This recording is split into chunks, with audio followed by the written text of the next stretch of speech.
pernah bosan jikalau kita belajar mengenai iman? Karena banyak anak-anak Tuhan tertatih-tatih di dalam perjalanan iman mereka atau perjuangan iman mereka karena mereka tidak tahu bagaimana memanfaatkan iman yang Tuhan sudah berikan kepada mereka. Nah, saudara, saat kita ini menerima Yesus Kristus, automatically kita ini mendapatkan imannya Yesus. Jadi bukan iman kita. Kita seringkali berpikir bahwa ya saya harus punya iman yang besar. Iman itu sudah seutuhnya iman dan itu diberikan Yesus kepada kita semua. Bagaimana kita mengaktifasi iman itu? Nah, itu adalah tugas kita masing-masing. Kita baca dalam Galatia 2 ayat 20. Namun aku hidup, tetapi bukan lagi aku sendiri yang hidup, melainkan Kristus yang hidup di dalam aku. Dan hidupku yang kuhidupi sekarang di dalam daging adalah hidup oleh iman dalam Anak Allah yang telah mengasihi aku dan menyerahkan dirinya untuk aku. Jadi jelas di sini, saat kita hidup bagi Kristus, kita hidup dengan Kristus, Kristus yang hidup di dalam kita. Saat Kristus hidup di dalam kita, berarti kita ini dipinjemin imannya Kristus. Kita tidak punya apapun. Jadi hanya iman Kristuslah yang ada di dalam hidup kita, dalam diri kita. Nah, di sini dikatakan bahwa hidupku yang kuhidupi sekarang di dalam daging ini adalah hidup oleh iman dalam Anak Allah. Jadi ini selain hidup kita adalah hidup di dalam iman kepada Anak Allah, iman ini juga imannya Yesus.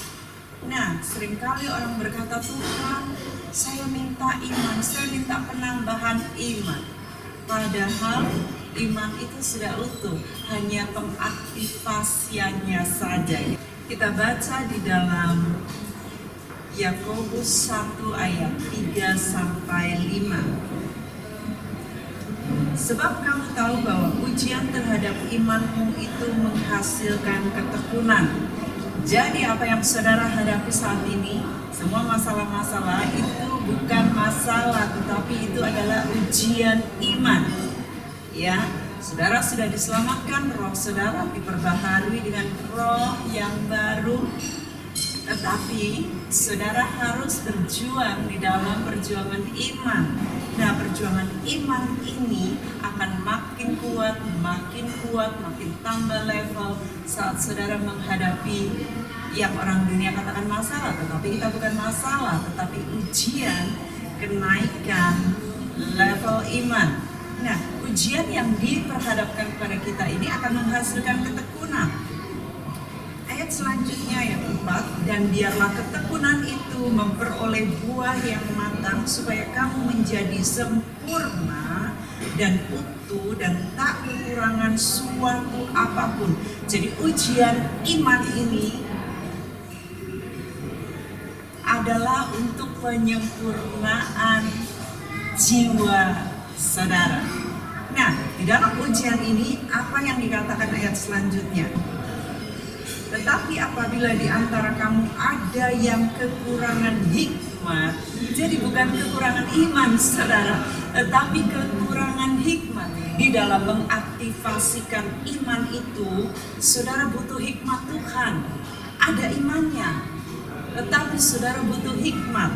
Nah, jikalau kita ini kekurangan hikmat, hendaklah ia memintakannya kepada Allah yang memberikan kepada semua orang dengan murah hati dan dengan tidak membangkit-bangkit, maka hal itu akan diberikan kepadanya. Nah, saudara sudah jelaskan, imannya sudah ada, ujiannya diberikan, tetapi saudara membutuhkan hikmat untuk mengaktifasi iman itu. Itu sebabnya di dalam 2 Petrus 1 ayat 3 sampai 11 di sana menyatakan bahwa ada janji-janji ilahi. Janji-janji yang sangat berharga dan luar biasa. Tetapi bagaimana saudara memperoleh semua janji-janji yang sangat berharga ini dan luar biasa? Saudara harus mengaktifasikan iman yang Tuhan berikan kepada saudara. Begini firman Tuhan, karena kuasa ilahinya telah menganugerahkan kepada kita segala sesuatu yang berguna untuk hidup yang saleh oleh pengenalan kita akan Dia. Jadi segala sesuatunya sudah dianugerahkan kepada kita untuk kita bisa hidup saleh di mana? Di dunia ini. Saudara membutuhkan pengaktifasian iman ini dengan hikmat yang kita mintakan dari Tuhan. Untuk apa? Untuk hidup saleh dengan semua janji yang Dia berikan kepada kita. Tetapi oleh apa, saudara? Bagaimana saudara memperolehnya? Oleh pengenalan kita akan Dia yang memanggil kita. Karena hikmat iman semuanya itu berasal dari Dia. Itu sebabnya saat kita membutuhkan itu semua, kita harus mengenal Dia. Bagaimana kita mengenal Dia? Kita terus akan baca ayatnya. Oleh pengenalan kita akan Dia yang telah memanggil kita oleh kuasa-Nya mulia dan ajaib. Dengan jalan itu Ia telah menganugerahkan kepada kita janji-janji yang berharga dan yang sangat besar, supaya olehnya kamu boleh mengambil bagian dalam kodrat ilahi dan luput dari hawa nafsu duniawi yang membinasakan dunia. Saudara, ini pentingnya kita hidup di dunia ini supaya kita mengambil bagian dalam kodrat ilahi, supaya apa? Kita luput dari segala nafsu duniawi yang membinasakan dunia. Nah, ayat selanjutnya, justru karena itu kamu harus dengan sungguh-sungguh berusaha untuk menambahkan kepada imanmu kebajikan, dan kepada kebajikan pengetahuan, dan kepada pengetahuan penguasaan diri, dan kepada penguasaan diri ketekunan, dan kepada ketekunan kesalehan, dan kepada kesalehan kasih akan saudara-saudara, dan kasih akan saudara-saudara, kasih akan semua orang. Jadi saudara, penambahan ini bukan iman itu yang ditambahkan, bukan. Tetapi bagaimana kita mengaktifasikan iman itu, ditambah-tambahkan hal-hal tersebut. Dan dikatakan begini, sebab apabila semuanya itu ada padamu dengan berlimpah-limpah, yang ada padamu apa? Bukan imannya, tetapi hal-hal yang menambah pengaktifasian iman itu. Jikalau yang saudara pelajari ini ada pada saudara dengan berlimpah-limpah, maka kamu akan dibuatnya menjadi giat dan berhasil dalam pengenalanmu akan Kristus Yesus Tuhan kita. Jadi keseluruhannya membungkus apa yang sangat penting, yaitu pengenalan akan Tuhan Yesus Kristus. Tetapi barang siapa tidak memiliki semuanya itu, ia menjadi buta dan picik karena ia lupa bahwa dosa-dosanya yang dahulu telah dihapuskan. Karena itu saudara-saudaraku, berusahalah sungguh-sungguh supaya panggilan dan pilihanmu makin teguh. Sebab jikalau kamu melakukannya, kamu tidak akan pernah tersandung. Dengan demikian kepadamu akan dikaruniakan hak penuh untuk memasuki kerajaan kekal, yaitu kerajaan Tuhan dan Juru Selamat kita, Yesus Kristus. Ini hal yang sangat luar biasa. Kalau saudara mempelajari ini dengan baik, saudara mulai menghafalkan dengan baik, saudara mulai mengenal Tuhan, rindu lebih dalam lagi, dan dikatakan berusahalah kamu dengan sungguh-sungguh, atau dikatakan kamu harus berusaha dengan sungguh-sungguh untuk menambah-nambahkan hal ini. Jadi hal ini kitalah yang mengusahakannya, yaitu kebajikan, pengetahuan, penguasaan diri, ketekunan, kesalehan, kasih akan saudara, kasih akan semua orang.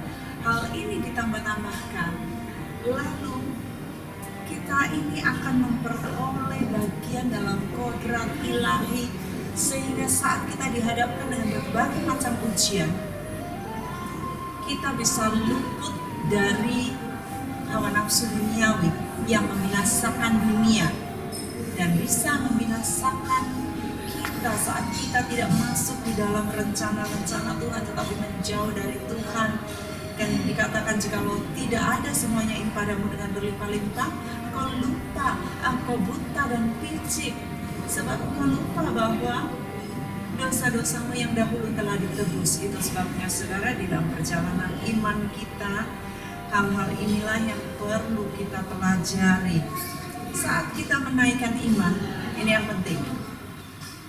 Saudara setelah memperoleh semuanya ini, saudara mulai praktek iman, right? Saat saudara praktek iman, saudara jangan nyerah. Seringkali anak-anak Tuhan tidak memperoleh apa yang mereka harapkan lewat iman mereka. Ingat, iman adalah dasar atau bahan baku dari semua apapun yang saudara harapkan. Bukti dari segala sesuatu yang tidak saudara lihat. Nah, disinilah penting bagi saudara untuk saudara bertahan di dalam iman saudara. Saudara, saya menulis buku yang berjudul Vision. Buku ini menolong kita sebagai anak-anak Tuhan untuk bisa melihat tanpa melihat. Vision, melihat tanpa melihat. Jadi saudara tidak perlu mempercayai fakta yang ada di depan mata saudara. Karena jika saudara menaikkan iman, kemudian saudara melihat fakta di depan mata saudara, dan fakta itu menyatakan bahwa segala sesuatunya masih seperti yang sebelum saudara doakan, sebelum saudara imani. Jadi saudara merasa bahwa ya ternyata iman saya nggak kerja. Wrong. Iman saudara sudah bekerja, tetapi dibutuhkan waktu dan dibutuhkan kepercayaan dan dibutuhkan ketekunan dan kesetiaan sampai saudara tidak terpaku dengan mata jasmani saudara. Itu iman. Jadi saat saudara sudah berdoa, menaikkan iman, saudara sudah minta hikmat Tuhan, saudara sudah menambah-nambahkan semua, saudara jangan sampai keselimur, terkelabuhi atau dikelabuhi dengan apa yang saudara lihat. Misalnya, saudara minta supaya dagangan saudara berhasil, tapi ternyata nggak ada orang yang datang. Lalu saudara bilang, ya udah deh, memang keadaan ekonomi lagi sepi, lagi seret. No, anak-anak Tuhan yang hidup di dalam berkat-berkat ilahi, saudara dibedakan. Tetapi bagaimana saudara bisa merasakan atau menikmati berkat Tuhan, itu bukan dengan doa-doa Tuhan berkati saya, Tuhan berkati saya. Saudara mulai menaikkan iman, saudara mulai mengaktifasi iman.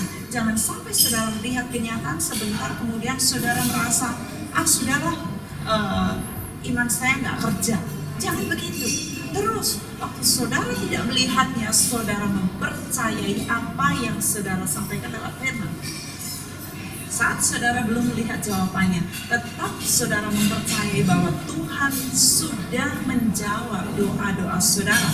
Hanya saja dibutuhkan ketekunan, dibutuhkan keteguhan, dibutuhkan assurance of faith.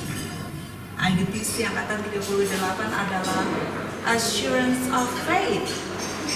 Ini penting bagi kita. Sudah ada imannya, faith is already there, but you need the assurance. Dan untuk saudara assured, saudara harus mempelajari Tuhan sendiri. Saudara harus tekun, saudara harus belajar mengenai penguasaan diri. Saudara harus kuasai diri saudara, tidak mempercayai apa yang saudara lihat, tetapi saudara mulai mengaktifasi panca indera rohani. Jadi panca indera rohani ini sangat penting sekali. Kita seringkali anak-anak Tuhan masih saja terpaku dengan panca indera jasmani kita. Kita melihat dan kita percaya. That's bad. Tapi saat saudara melihat dan saudara tidak mempercayai apa yang saudara lihat, tetapi saudara mempercayai apa yang firman Tuhan katakan, that's faith. And you have the assurance of faith. Dibutuhkan untuk firman ini masuk ke dalam hati saudara. Firman itu dikatakan sebagai benih. Benih itu masuk di dalam hati saudara. Dibutuhkan waktu untuk suatu benih itu bisa tertanam dan kemudian dia bisa mengakar. Perlu dibanjiri dengan disirami, saudara sirami dengan firman lagi yang lain, saudara sirami dengan doa, sirami dengan perenungan akan firman Tuhan, perenungan akan Tuhan. Saat saudara menyiraminya, membanjirinya, dan saudara menaikkan iman itu dan mempercayainya, itu akan mengakar. Dan untuk hal itu jangan harapkan 1-2 hari saja saudara itu bertumbuh. Saudara terus persisten, saudara terus di dalam persistency itu, saudara terus menaikkan assurance. Saudara harus assured, yakin bahwa apa yang saudara doakan, saudara imani, itu jadi. Ya, saudara saat menanam benih, saudara nggak buka lagi, bongkar lagi, jadi nggak sih, lalu ditanam lagi, lalu ditutup lagi, lalu disiram. Besoknya saudara bongkar, jadi nggak sih? Caranya nggak begitu, saudara. Jadi saudara biarkan di sana, saudara mempercayainya, dan itu akan menghasilkan buah-buah yang matang nantinya.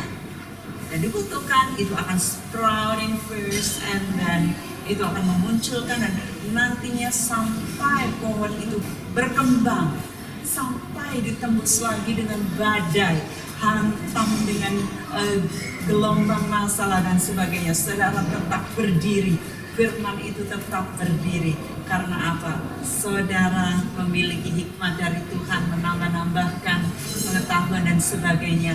Dan saudara assured bahwa apa yang saudara minta di dalam nama Yesus akan terkabul. Saya pernah menyaksikan di episode yang lain, tapi jikalau saudara belum menyaksikan di episode yang lain, demi saudara-saudara saya akan menceritakannya lagi di sini, bagaimana Tuhan menolong saya lewat iman yang saya mulai naikkan. Banyak sekali yang saya alami, baik lewat penyakit-penyakit atau lewat kekurangan finansial. Saya berdoa dan saya mempercayainya, tetapi butuh waktu, saudara. Ya, kesembuhan butuh waktu, mujizat bisa terjadi seketika itu juga. Tetapi jikalau kita ini dimanja, apapun yang kita minta langsung kita jadi, itu akan bahayakan kita juga. Ya, kita membutuhkan waktu juga untuk diproses di dalam kepercayaan kita dan iman kita kepada Tuhan. Itu sebabnya tidak apa-apa jikalau saudara harus melewati masa-masa penyesuaian benih itu yang tertanam di dalam hati saudara, tidak apa-apa. Nah, salah satunya adalah bagaimana waktu itu saya bertanya kepada Tuhan, Tuhan, saya ini sakit lutut, bagaimana ini? Lalu Tuhan memberikan saya, singkat cerita, jawaban, yaitu terapi air. Saya sudah minum vitamin, minum obat, saya pergi ke Malaysia, ke dokter, dan tidak sembuh. Dan kaki saya ini sangat penting untuk memberitakan Injil, saudara. Tetapi saat saya berdoa, Tuhan berkata terapi air. Jadi saya melakukan terapi air. Pagi hari saya akan minum 1 liter air. Saya minum gluguk. Nah, minum ini nggak berhenti, saudara, kecuali untuk bernafas sebentar, beberapa detik, 4, 5, 6 detik, kemudian lanjut lagi. Nah, jikalau saya berkata, loh Tuhan katanya terapi air, saya minum air kok nggak sembuh. Lah baru 1-2 hari kok minta sembuh. Namanya terapi, berarti harus diterapi. Dan Tuhan nggak ngomong berapa lama. Itu dibutuhkan iman dan kepercayaan saya dari hari ke hari, setiap hari. Kalau saya tidak puasa, saudara, atau sehabis saya puasa, saya buka puasa, saya akan minum air itu 1 liter. Hari kebuang muntah semua karena saya mau buru-buru. Nah, setiap hari sampai 2 bulan penuh, sakit kaki saya hilang 85%. Kemudian saya lanjutkan lagi 3 bulan penuh, sakit itu hilang total. Saya pikir pertama murah sekali obatnya, ya. Lalu yang kedua, sekalian gelontor, detox, membersihkan, ya. Ketiga, ini adalah latihan iman dan kepercayaan saat Tuhan ngomong 3 bulan yang lalu, bener nggak sih kalau saya bilang nggak bener nih, kemudian 1 minggu itu saya berhenti, kemudian saya cari obat yang lain lagi, nggak akan jadi. Itu sebabnya dibutuhkan ketekunan, persistensi, kepercayaan, assurance. Saya yakin saudara mendengarkan hal ini, iman saudara mulai bangkit, ya. Sudah ada iman Yesus di sana di dalam hatimu. Saudara tinggal minta hikmat Tuhan. Tuhan, bagaimana saya harus mengaktifasi iman ini untuk kasus-kasus tertentu di dalam kehidupan saya. Jadi setiap kasus beda hikmatnya. Saudara harus senantiasa dipimpin oleh Roh. Jangan nyerah. Tuhan akan selalu memberikan saudara jawaban dan ide-ide yang cemerlang. Saudara ingat bagaimana Tuhan memberikan strategi kepada bangsa Israel waktu menyerang Yeriko. Strateginya beda, 7 kali muter tiap hari, yang hari yang ke-7 7 kali. Tetapi pada waktu penyerangan berikutnya di Ai, kota berikutnya aja, mereka tanya kepada Tuhan dan Tuhan tidak memberikan strategi yang sama. Jadi di dalam setiap persoalan strateginya beda. Apapun yang Tuhan taruhkan di dalam hati saudara saat saudara minta hikmat Tuhan untuk mengaktifasi iman saudara, lakukan dan percayai bahwa Dia yang telah memulai pekerjaan baik di antara saudara, Dia tidak akan meninggalkan saudara, Dia akan meneruskannya sampai akhirnya, sampai hari Kristus Yesus Tuhan. Saudara ingat bahwa Ia yang telah memberikan anaknya sendiri kepada saudara. Bagaimanakah mungkin Dia tidak memberikan segala sesuatunya kepada saudara bersama-sama dengan Dia. Dia begitu mengasihi saudara, Dia menyediakan semua dan segala sesuatu untuk saudara hidup saleh di dalam Dia, untuk saudara mengambil bagian dalam kodrat ilahi, supaya saudara bisa mencapai tujuan akhir dengan sempurna. God bless you.